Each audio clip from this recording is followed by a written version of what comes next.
Hey guys, welcome you all to Inhale CO3। तो आज हम चार्टर एक्ट ऑफ 1853 डिस्कस करेंगे। चार्टर एक्ट, ये जो 1853 का चार्टर एक्ट था, this was the last charter act. अब ये लास्ट चार्टर एक्ट क्यों बोला हमने इसको?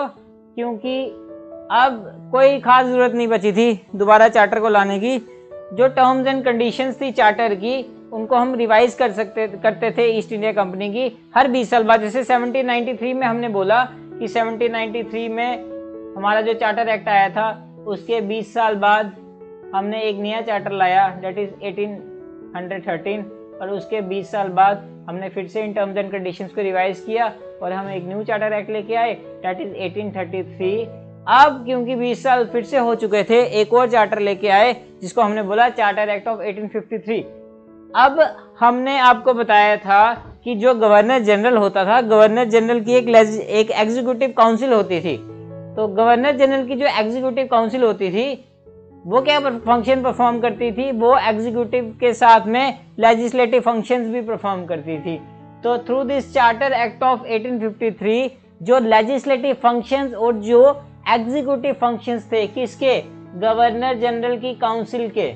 गवर्नर जनरल की जो एग्जीक्यूटिव काउंसिल थी, उसके लेजिस्लेटिव फंक्शंस, लेजिस्लेटिव मतलब जो लॉ बनाने के, लॉ मेकिंग फंक्शंस थे उनको, और जो एग्जीक्यूटिव फंक्शंस थे उन दोनों को सेपरेट किया गया फॉर द फर्स्ट टाइम। और इसमें क्या किया गया? इसमें 6 न्यू मेंबर्स की बात की गई कि 6 न्यू मेंबर्स का हम एडिशन करेंगे टू द काउंसिल।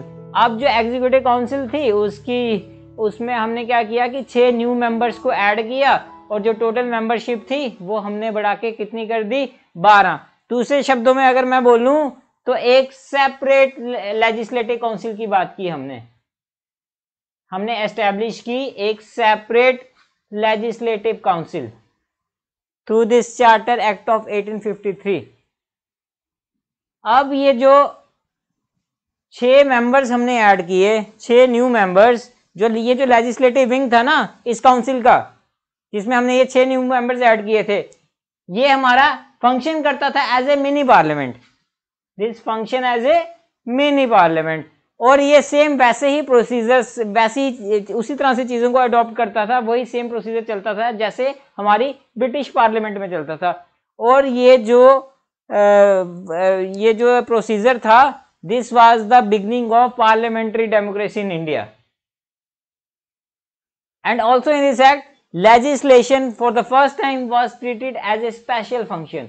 एक स्पेशल फंक्शन के तौर पे लेजिस्लेशन को, लॉ मेकिंग को वो ट्रीट किया गया, which required special machinery and special process. अब चार्टर एक्ट ऑफ 1833 में हमने बात की थी कि एक एडिशनल मेंबर होगा, और वो एडिशनल मेंबर क्या करेगा? वो एडिशनल मेंबर जो होगा वो मेरा एक लॉ एक्सपर्ट होगा।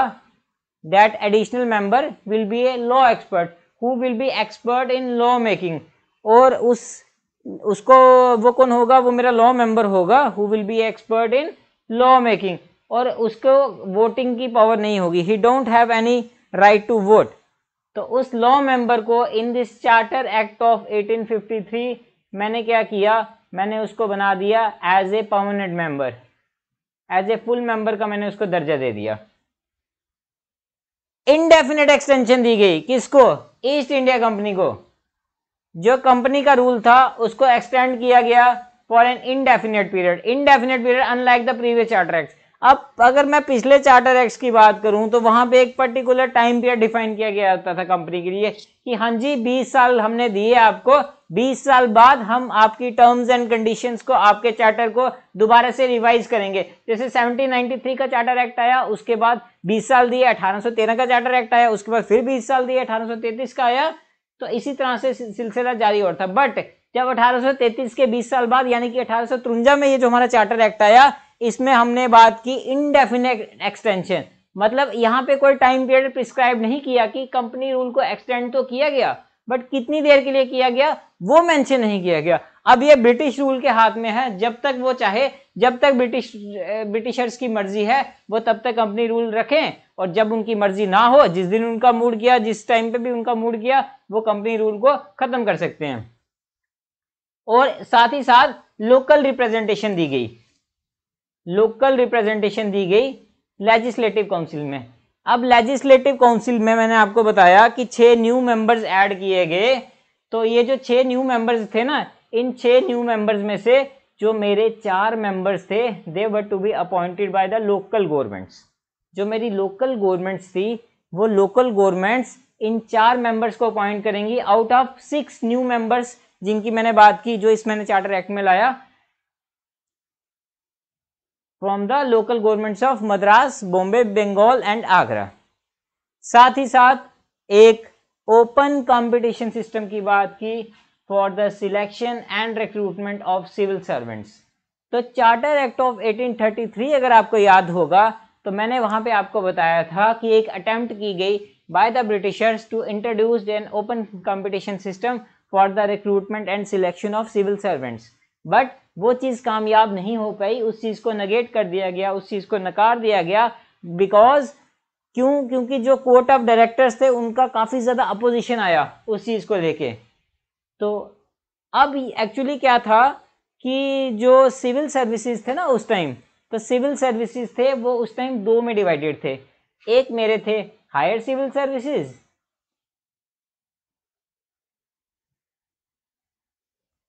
और एक मेरे थे लोअर सिविल सर्विसेज। अब जो मेरे लोअर सिविल सर्विसेज थे इसमें तो इंडियंस को अलाउ था, इंडियंस इसमें आ सकते थे लोअर सिविल सर्विसेज में, जैसे मेरे क्लर्क्स वगैरह आ गए जो कि एडमिनिस्ट्रेशन में आते थे, ठीक है।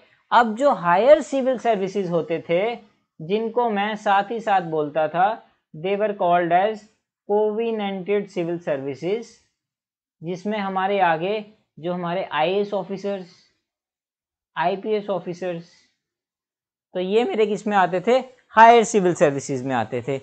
अब हायर सिविल सर्विसेज में जाने के लिए, यानी कि आपको उस टाइम आईएएस आईपीएस में जाने के लिए you have to take admission in Haileybury college. Haileybury college था एक, कहाँ पे था, लंदन में, which was also called as officers college of East India company. तो जो हैलीबरी कॉलेज में वहाँ पे एडमिशन लेना पड़ता था। तो ये जो हैलीबरी पैट्रोनेज सिस्टम था ना through this charter act of 1853, इसको खत्म किया गया और जो कंपटीशन था that was thrown open to all, that was thrown open to Indians also through an open competition for the selection and recruitment of higher civil servants. Accordingly क्या किया गया, जो मैकुले कमेटी थी which was a committee on Indian civil services, उसे appoint किया गया in 1854। Now I want to ask you a question that who was the first Indian who cleared the civil services exam? And the answer is Satyendranath Tagore. And clear कब किया उन्होंने इसको clear किया in 1863।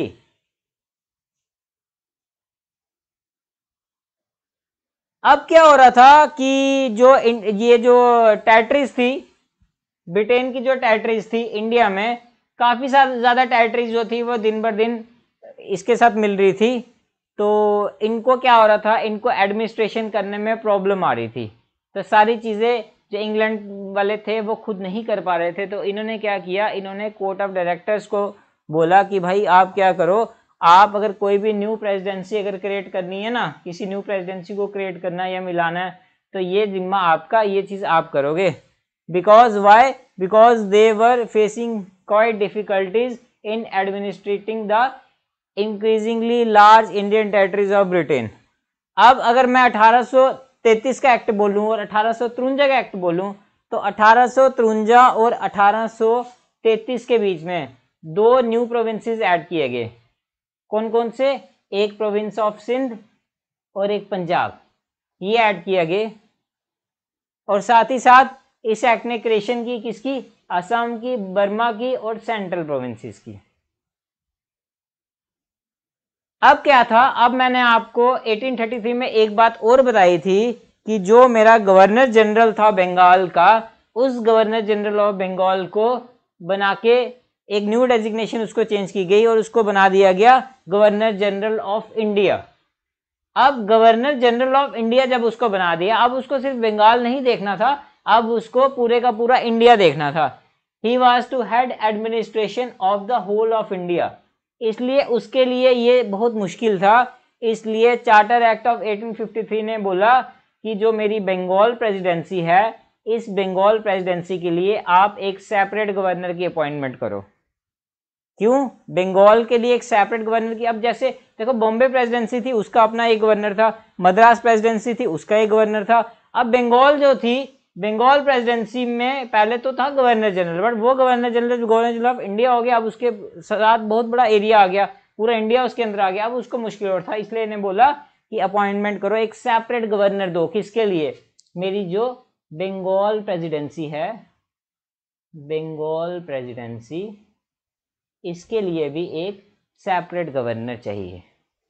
And that is all with this video.